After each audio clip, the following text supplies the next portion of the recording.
अनेक तात्पर्य, व्यंजन के अनेक तात्पर्य को ही जानने वाला है और उनके लक्षणों को भी जानने वाला है।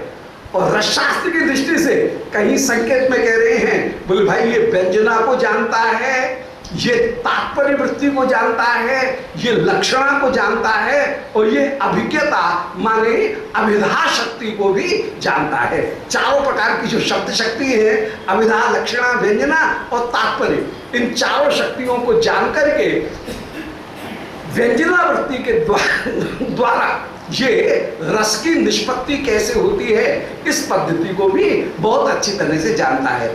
जरा सी जो शब्दों का श्लेष, ये व्यंजना, तात्पर्य, लक्षणा और अभिज्ञता, इन चार शब्दों का प्रयोग करके और रस शास्त्र शीलनम, इसका प्रयोग करके श्री कृष्ण ने संपूर्ण रस शास्त्र की जो आस्वादन की शास्त्रीय पद्धति है, रस निष्पत्ति की जो पद्धति है, उस रस निष्पत्ति की पद्धति की ओर संकेत कर दिया।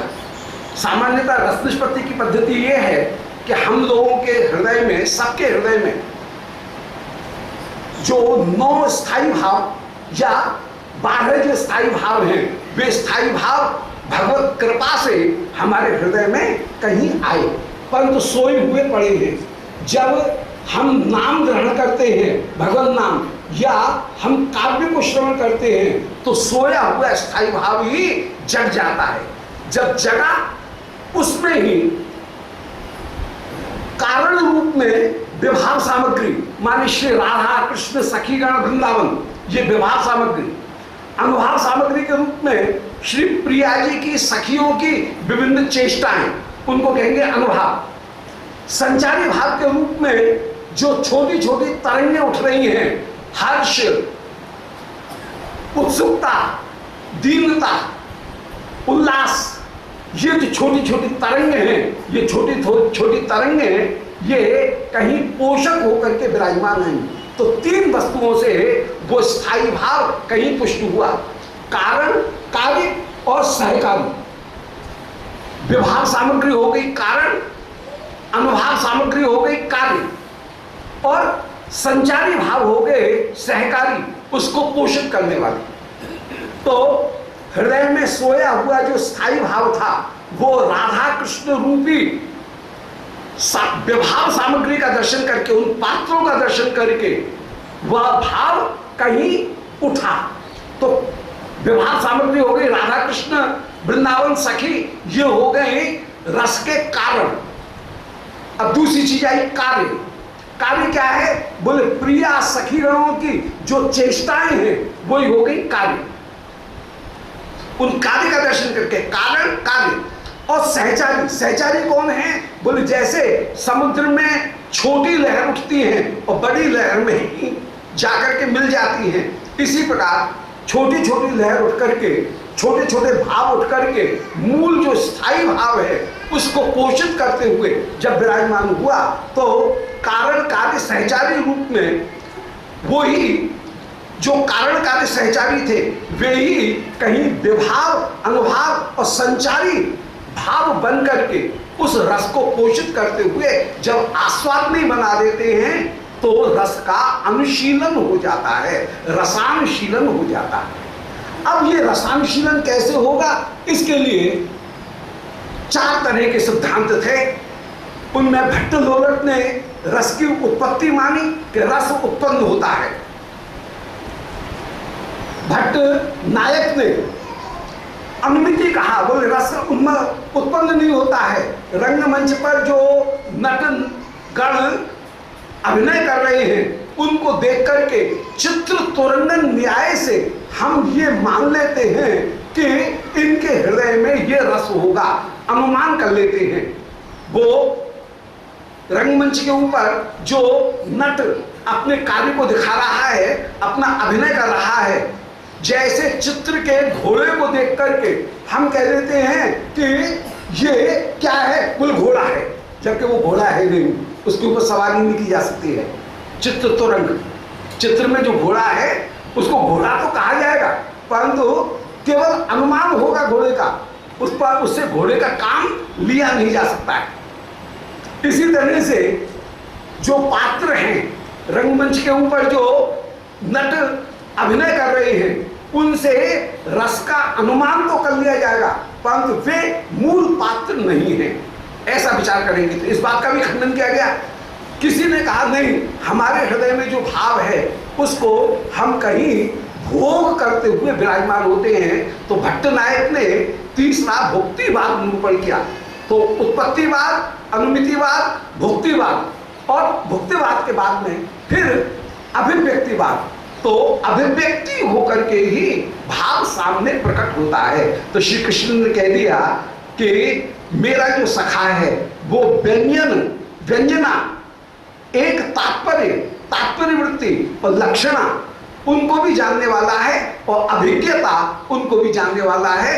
मुख्यतः रस अभिव्यंजना वृत्ति से ही प्रकट होता है।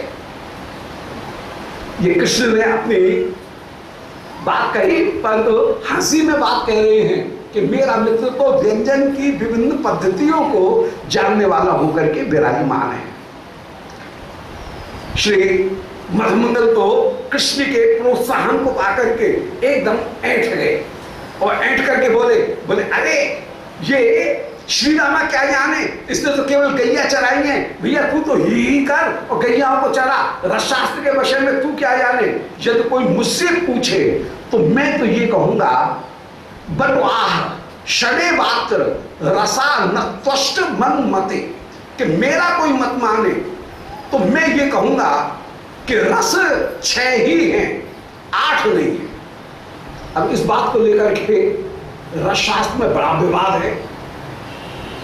भरत मुनि ने 8 रस माने, उन्होंने शांत को रस नहीं माना। भरत मुनि ने केवल 8 रस माने, श्रृंगार, हास्य, करुण, वीर, रौद्र, भयानक, बीभत्स और अद्भुत, केवल 8 रस माने भरत मुनि ने।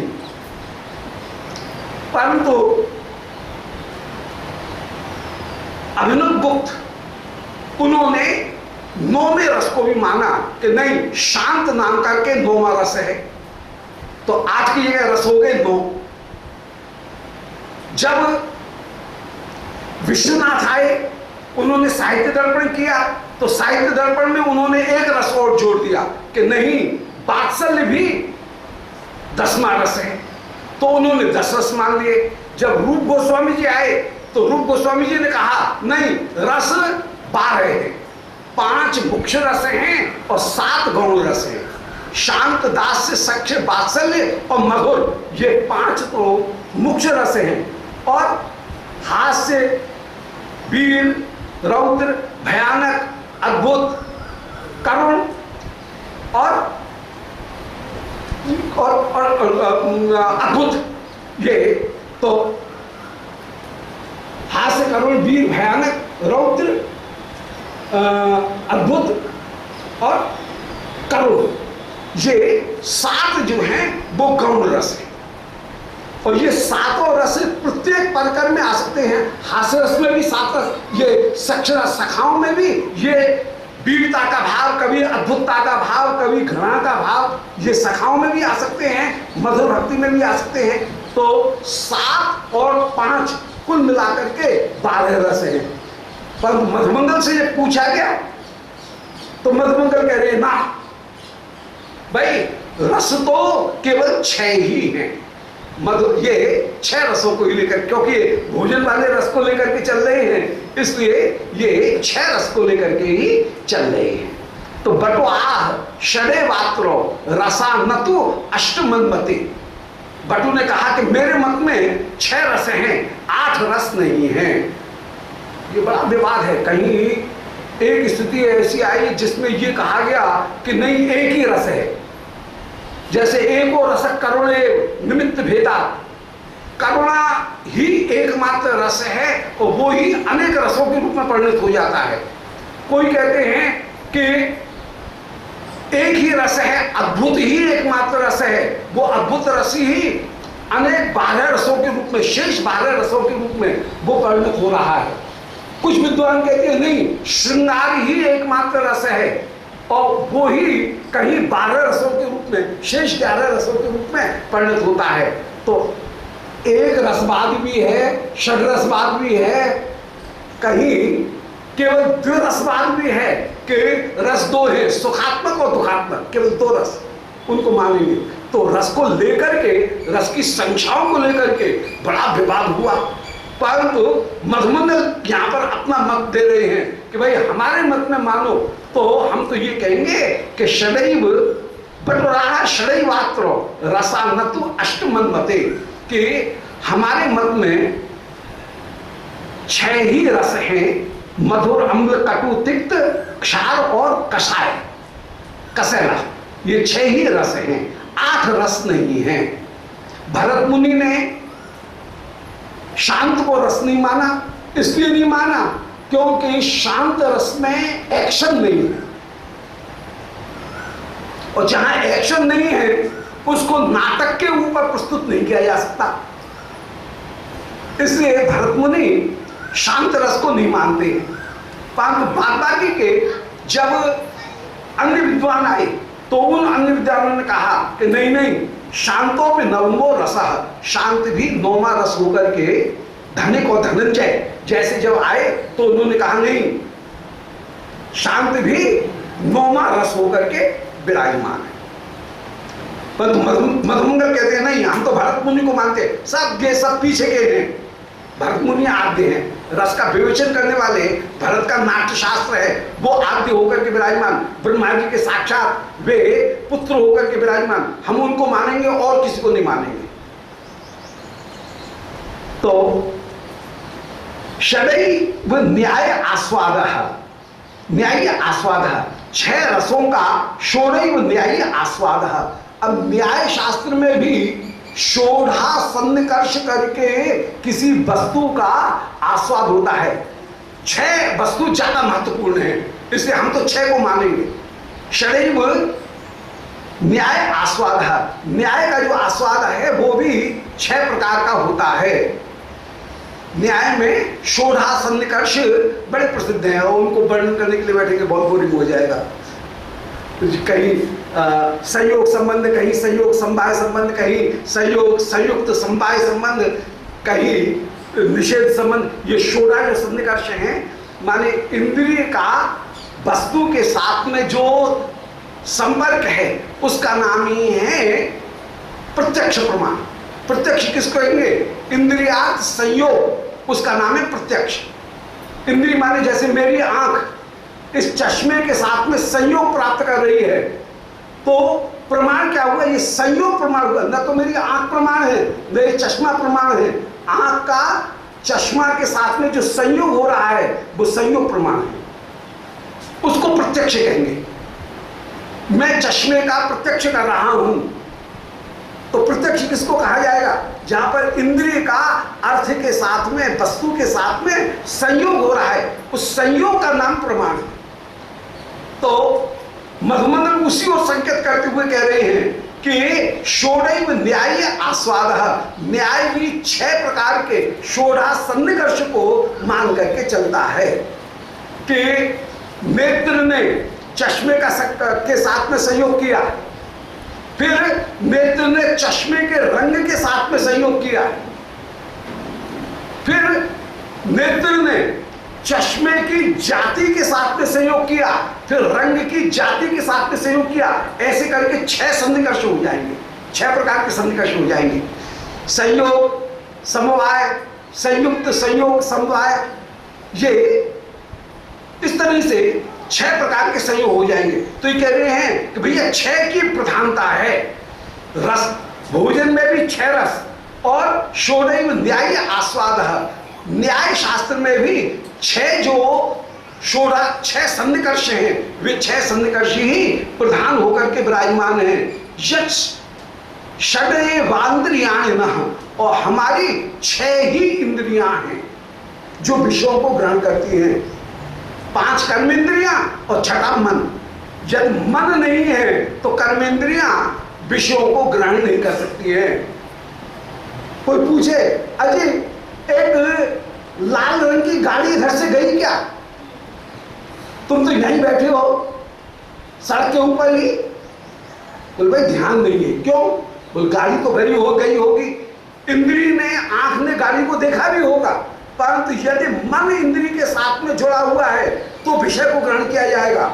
और यदि मन कहीं दूसरी जगह है, सामने से गाड़ी निकल जाएगी, फिर भी नहीं पहचानने में आएगा। तो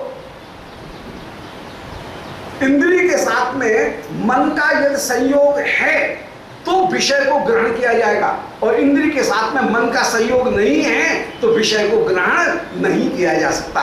तो मधुमंगल कह रहे हैं कि भैया 6 ही रस हैं, न्याय शास्त्र भी 6 हैं, षोडश सन्निकर्ष जिनके द्वारा प्रत्यक्ष अनुभव किया जाता है। और इसी प्रकार षडैव इंद्रियाणि न, हमारे पास में भी 6 इंद्रियां ही हैं। शब्द स्पर्श रूप रस गंध, इनको ग्रहण करने के लिए हमारे पास में 5 ज्ञान इंद्रिय हैं और 1 मन है। जब इंद्री किसी वस्तु को ग्रहण करती है तो जिनसे ग्रहण किया जाता है उनका नाम है ज्ञानेंद्री, जिनके द्वारा शब्द स्पर्श रूप रस गंध इनका त्याग किया जाए उनका नाम ही है कर्मेंद्री। ज्ञानेंद्रिय और कर्मेंद्री दोनों अधीन हैं 5 शब्द स्पर्श रूप रस गंध के। जैसे कान के द्वारा शब्द ग्रहण किया गया तो कान हो गया ज्ञानेंद्रिय, परंतु वाणी के द्वारा शब्द को फेंका गया तो वाणी हो गई कर्मेंद्रिय।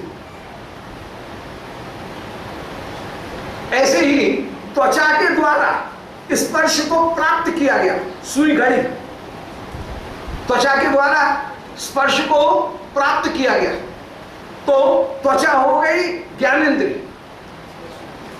और हाथ के द्वारा कांटे को निकाल करके अलग फेंक दिया गया, स्पर्श को अलग कर दिया गया, तो जिसके द्वारा स्पर्श का त्याग हो वो हो गई कर्मेंद्रिय, हाथ हो गई कर्मेंद्रिय। शब्द स्पर्श। नेत्र के द्वारा रूप को ग्रहण किया गया, नेत्र हो गया ज्ञानेंद्रिय। और चरण के द्वारा रूप का त्याग किया गया, इससे चरण हो गई कर्मेंद्रिय। शब्द स्पर्श रूप रस, जिह्वा के द्वारा रस को ग्रहण किया गया, इसलिए जीव हो गई ज्ञानेंद्रिय। और कहीं उपस्थित के द्वारा रस का त्याग किया गया, वो हो गई कर्मेंद्रिय। नासिका के द्वारा गंधका को ग्रहण किया गया, इसलिए नासिका हो गई ज्ञानेंद्रिय। और पायु के द्वारा गंध का, दुर्गंध का त्याग किया गया, वो हो गई कर्मेंद्रिय।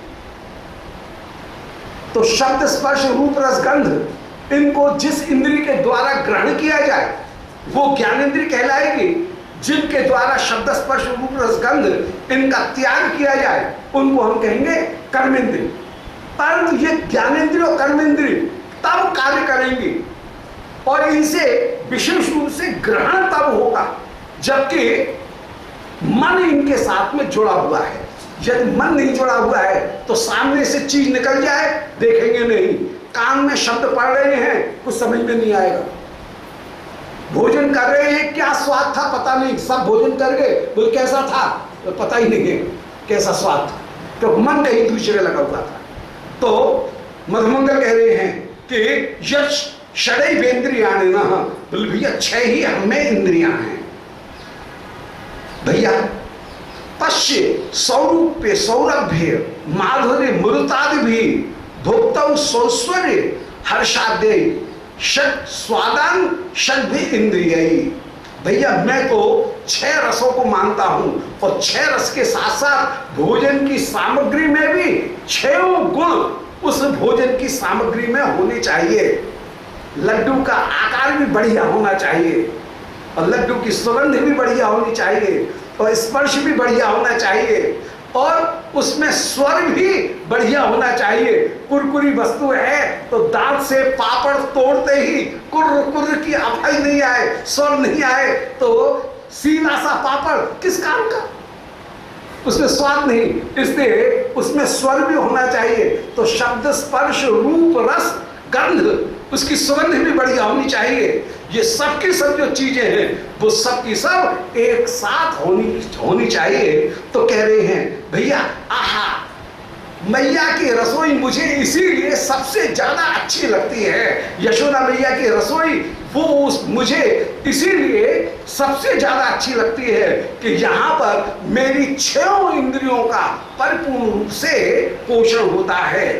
यहाँ पर भोजन का सौरूप्य कैसी सुंदर, वो जो गुजिया उसकी जो गूंथन है वो कितनी सुंदर, उसकी सिकाई कैसी बढ़िया, बिल्कुल बादामी बढ़िया सिकाई, वो कैसी भुरभुरी होकर के वो चीज विराजमान है।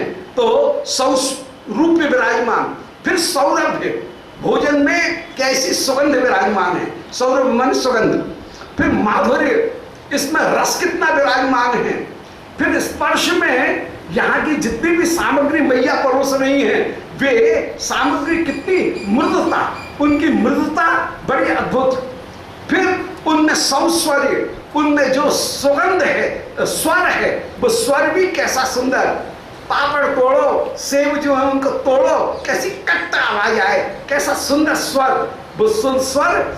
ये रसोई में मैया जिस समय करछी चलाए, उस करछी चलाते समय जो स्वर हो रहा है पात्र का, वो पात्र का स्वर बड़ा अद्भुत, ये स्वर मेरे मन को हरण कर ले, मैं मोहित हो जाऊं, और ये सारे के सारे गुण विराजमान।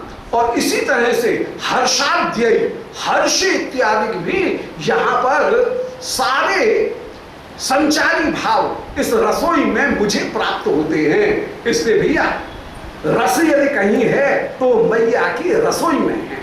इस भोजन कोठा में आकर के जैसे रस की प्राप्ति होती है, ऐसी रस की प्राप्ति कहीं दूसरी जगह नहीं होती है। मधुमंगल की पांडित्य का भी कोई ठिकाना नहीं है, और हंसी उस पांडित्य को कैसे भोजन के साथ में ये शाम करके प्रस्तुत कर रहे हैं, वो अद्भुत होकर के विराजमान। तो मधुमंगल कह रहे हैं तो षट स्वादान षड्भी इंद्रिय में 6 इंद्रियों के द्वारा इस प्रकार भोजन के सौरूप्य, सौरम्य, माधुर्य, मृदुता, सौस्वर्य, इनको मन के हर्ष इत्यादि के साथ में मिला करके आस्वादन करता हुआ विराजमान हूं। देखो रसा ह्यष्टा विधेय, रसा ह्यष्टम इति प्राहु ये ते व्यंजनाश्रिता। अब जो काव्य शास्त्र में 8 रस भरत मुनि ने वर्णन किए, तत्वतः वे 8 रस भी भोजन के 6 रसों के ही अधीन होकर के विराजमान। अब पूरा मनोविज्ञान यहां पर उड़ेल दिया एक पंक्ति मधुमंगल ने। मनोविज्ञान ये कहता है कि जितने भी रस हैं वे प्राय 2 भागों में उन रसों को, काव्य शास्त्र के रसों को 2 भाग में बांटा जा सकता है। एक भाग है आनंदात्मक, दूसरा भाग है संकोचात्मक। एक सुख, दूसरा दुख। सुख किसको कहेंगे? जिसमें ख माने विस्तार हो, उसका नाम है सुख। जिसमें दुख, ख माने आकाश, विस्तार, जहां विस्तार का संकोच हो उसका नाम है दुख। सुख और दुख की यही परिभाषा कि मन का फैलना और मन का सिकुड़ना।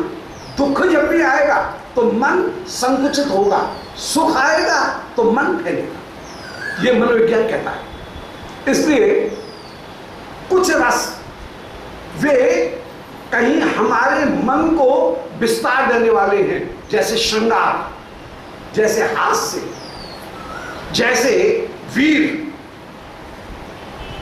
ये मन को उल्लास प्रदान करने वाला है। जैसे अद्भुतता, मन को उल्लास प्रदान करने वाले। कुछ हैं जो मन के आनंदात्मक स्वरूप को कहीं संकुचित करके केवल आत्म केंद्रित करना चाहते हैं, जैसे कि कहीं करुण, जैसे कहीं क्रोध। अब क्रोध में दुनिया भर की सारा विवेक समाप्त हो गया, बस इस व्यक्ति को बदला लेकर मानूंगा, मैं इसको छोड़ूंगा नहीं, वो संकोच हो रहा है। तो जो ख माने विस्तार था, सुख शोभन रूप में जो विस्तार था, वह दुख कहीं दुखदायी रूप में, कहीं वह संकोच को प्राप्त करते हुए विराजमान है। तो दुख और सुख ये दो रूपों में सारे रस विराजमान हैं। और यहां पर मधुमंगल कह रहे हैं कि जो 8 रस हैं वे 8 रस भी कोई अलग नहीं है, वे 8 रस कहीं 6 रसों के ही विभिन्न विस्तार होकर के विराजमान। जैसे कहीं भोजन जो है उस भोजन में जैसे मिठाई वो आनंद को कहीं और ज्यादा खोलने वाली है, और यदि कड़वा आ जाए तो थू थू ये संकोच करने वाली। तो मन में भोजन की अधिकता या भोजन की न्यूनता, इनको स्थापित करने के कारण भोजन भी जैसे कहीं सुख कहीं दुख ये दो रूप में विराजमान है, इसी प्रकार 8 रस भी 6 जो मूल भोजन के रस हैं, मधुमंगल बस किसी तरह से भोजन पर केंद्रित होना चाहते हैं। तो मैया की रसोई में, यशोदा मैया की रसोई पर केंद्रित होना चाह रहे हैं। तो मधुमंगल अपनी सारी विद्या को कहीं रसोई में केंद्रित करते हुए, पाक में केंद्रित करते हुए कह रहे हैं कि रसा यष्टव इति प्राहु, जिन्होंने 8 रस माने वे भी तेज व्यंजन आश्रिता, वे भी व्यंजन के आश्रित ही होकर के विराजमान है। व्यंजनाभिज्ञतालेशो, अब यदि कोई व्यंजन की अभिज्ञता नहीं रखता है तो ऐशाम किंतु न वर्तते, जिनमें व्यंजन की अभिज्ञता नहीं है वे लोग रस को क्या जाने। और ये जो सखाए हैं ना, ये जो में बैठे हैं कन्हैया तेरे पास में, ये सुवल मधुमंगल, ये सुवल श्री राम प्रभृति जो सखा बैठे हैं, ये भोजन के विषय में कुछ नहीं जानते। भोजन के विषय में जानने वाला मैं ब्राह्मण हूं, ये रसशास्त्र का, भोजन के रसशास्त्र का विज्ञ मैं ब्राह्मण होकर के विराज हूं। तो व्यंजनाभिज्ञता लेशो पेशाम किंतु न वर्तते, जैसे रस को समझने की क्षमता उसमें होगी जिसमें व्यंजना को समझने की क्षमता है। और यदि किसी में व्यंजना की बारीकी को पकड़ने की क्षमता नहीं है तो वो रस को नहीं समझ सकता है, उसकी बारीकी को नहीं समझ सकता है, काव्य की बारीकी को तब तक नहीं जान सकता है जबकि रस को बारीकी से पकड़ना नहीं जाने, व्यंजना को जब तक नहीं जाने तब तक। इसी तरह से ये लोग भी रस की अभिज्ञता से सर्वथा हीन होकर के ही विराजमान है। विहाय शाकम सूपादीन विहायस्ते धयंतीय तम नीरम प्रकटम हित्वा धावंतीय मरीचिकाम। हाय उस रस को छोड़ करके विहाय शाकम सूपादीन, जो विभिन्न जो केवल शाक और दाल इत्यादि चाटते हुए रहते हैं, वे लोग क्या जाने रस क्या चीज है। विहाय माने रस के 6 जो रस हैं, माने सामने मोहनथाल, पपची, लड्डू, मठरी, गूजा ये रखे हुए, इनको तो छोड़ करके और ये जितने भी सखा हैं ये चाट क्या रहे हैं। बोले भैया ये तो केवल शाक सूप चाटते हुए विराजमान, किस काम के।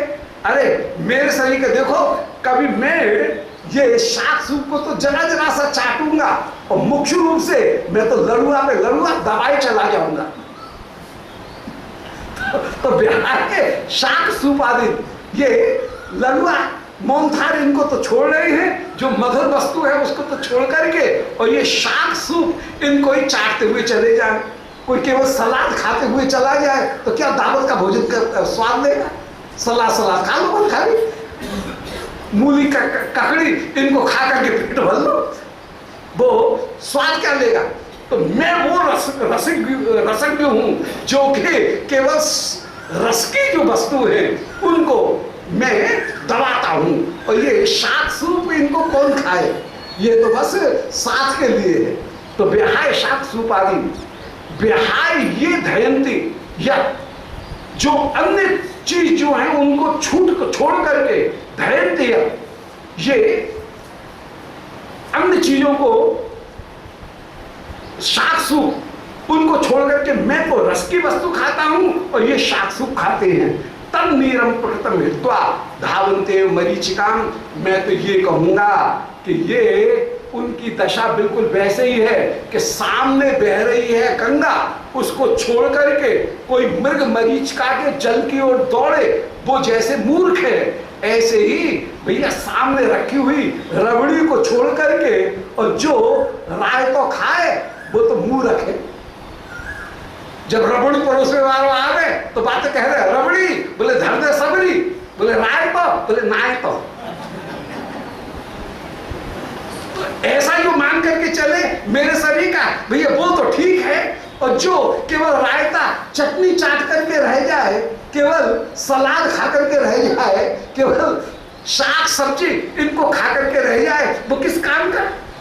मैं भैया बिहार मन भोजन को, ये जो सखा है ये रस को, 6 रसों को छोड़कर